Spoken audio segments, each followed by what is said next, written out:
एजाज साहब आपका बहुत शुक्रिया। सर आपसे जानना चाहूँगा, फर्स्ट ऑफ ऑल तो पाकिस्तान पीपल्स पार्टी की सेंट्रल एग्जीक्यूटिव कमेटी के इजलास में आपकी शिरकत एक बड़ा सरप्राइज था सबके लिए।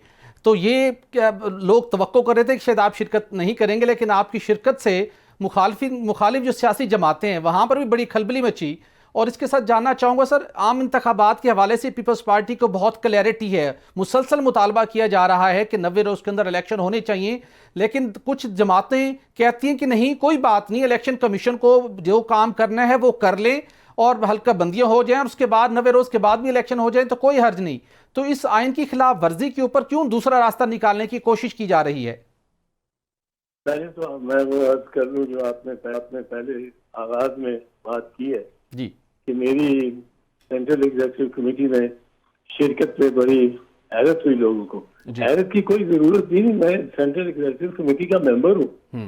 मुझे किसी ने निकाला नहीं, किसी ने हटाया नहीं, किसी ने कोई शो यकीनन नहीं दिया। और मैं बदस्तूर, और लतीफ खान खोसा भी बदस्तूर मेंबर है, और वो सिर्फ मसरूफ थे जो हियरिंग चल रही है इस वक्त इमरान खान की, उनमें मसरूफ थे, इसलिए इस वजह से वो नहीं आ सके। बिल्कुल सही। मैं किसी केस में पेश नहीं हो रहा हूँ, वैसे उनकी यकीनन उनकी असिस्टेंस कर रहा हूँ, मुआवनत कर रहा हूँ, क्योंकि मैं समझता हूँ और हम समझते हैं कि उसके साथ खिलाफ कानून का सलूक हो रहा है, जो उसको जिस तरह कैमरे लगा के और उसके टॉयलेट में भी कैमरे लगा के और उसको प्रिवेसी को वायलेट किया जा रहा है। इमरान खान को बहुत ज्यादती उसके साथ हो रही है और 150 FIR बना दिए हैं। तो मेरा पार्टी की CEC में ना जाने का तो कोई सवाल था ही नहीं। पिछली दफा ये हुआ था कि मैं उसमें जूम के जरिए हाजिर हुआ था पार्टी में।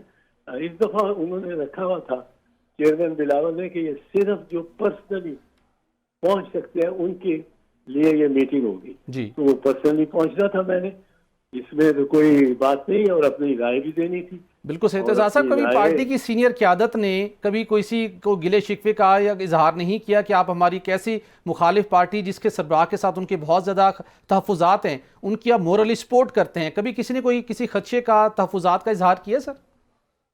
नहीं, इख्तलाफ किया है, पर ये नहीं कहा कि किसी ने कि तुम आप क्यों करते हो। हमारी पार्टी में इख्तलाफात होते हैं, एक डेमोक्रेटिक पार्टी है, मैं अपनी राय रखता हूँ, कुछ बहुत सारे दोस्त दूसरी राय रखते हैं, वो मुझे कहते भी हैं कि ये तुम्हारी राय गलत है, मैं कहता हूँ तुम्हारी राय गलत है। और मैं समझता हूँ कि हमें ये फौजी अदालतें किसी सूरत नहीं लगने देनी चाहिए, और इनके लिए अगर कानून में हमने पार्लियामेंट में वोट भी कर दिया है तो ये फौजी अदालतें ऐसी हैं जो हर सिविलियन पे लगेंगी, हर एक को हमें मुश्किल पड़ेगी, इसकी पीपल्स पार्टी को मुश्किल पड़ेगी।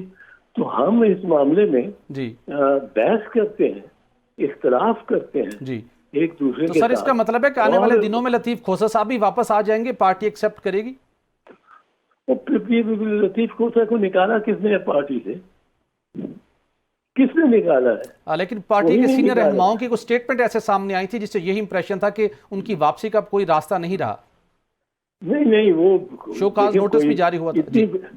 इतनी बड़ी पार्टी है, उसमें कोई कह दे, मैं आपको अपना बताता हूँ, मेरे खिलाफ एक ग्रुप है, वो लाहौर की, मैं सियासत करता हूँ लाहौर की कंस्टिट्यूएंसी के सियासत, वो उस कंस्टिट्यूएंसी से जो मेरी जगह मेरे मुकाबले में पार्टी का टिकट के उम्मीदवार रहे हैं और उनको नहीं मिला, मुझे मिल गया, वो एक हमारी मकामी राइवलरी हो जाती है। मुझे उनसे भी गिला शिकवा कोई नहीं, वो उनका हक है कि वो मुझे जहाँ से हटा सकते हैं, चाहे तो हटाए।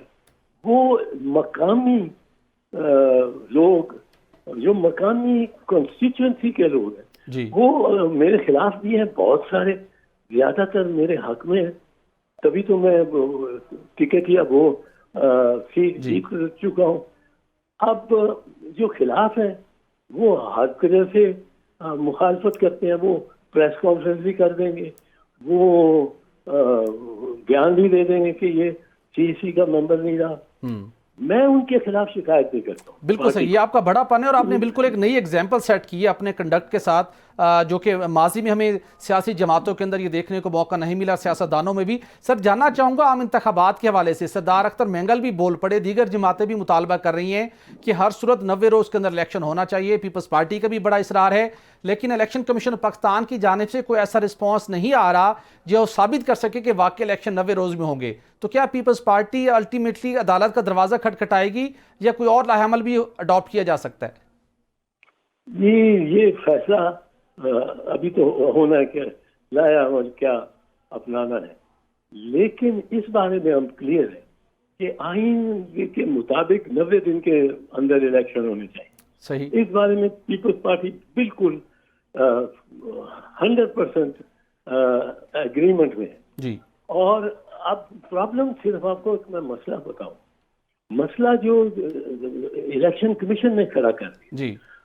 और ये खालिसतन राजा सुल्तान जो चीफ इलेक्शन कमिश्नर है उनकी बदौलत ये हुआ है।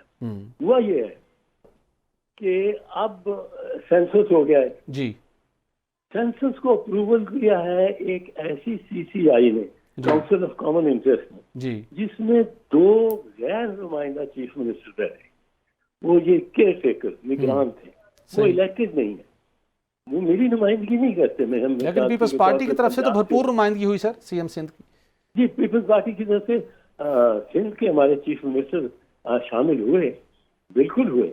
और मेरा ख्याल है कि अगर चीफ मिनिस्टर में और प्राइम मिनिस्टर में पिछले कोई 10 सालों के तकाबुल किया जाए तो जिस किस्म की शाइस्ता और खुशगवार अंदाज से जी और हर किसी के साथ एक धीमे डायलॉग से जी मुराद अली शाह ने अपने ओहदे की मियाद काटी है जी, वो इतना शाइस्ता दूसरा कोई और मुझे नहीं समझता। बिल्कुल सही सर, कुछ वक्त की भी किल्लत है। अगर आखिरी सवाल आपसे पूछना चाहूंगा कि किस हद तक इम्कानात है कि पीपल्स पार्टी 90 रोज के अंदर इलेक्शन करवाने के अपने मुतालबे को मनवाने में कामयाब हो जाएगी? क्या दिखाई देता है आपको?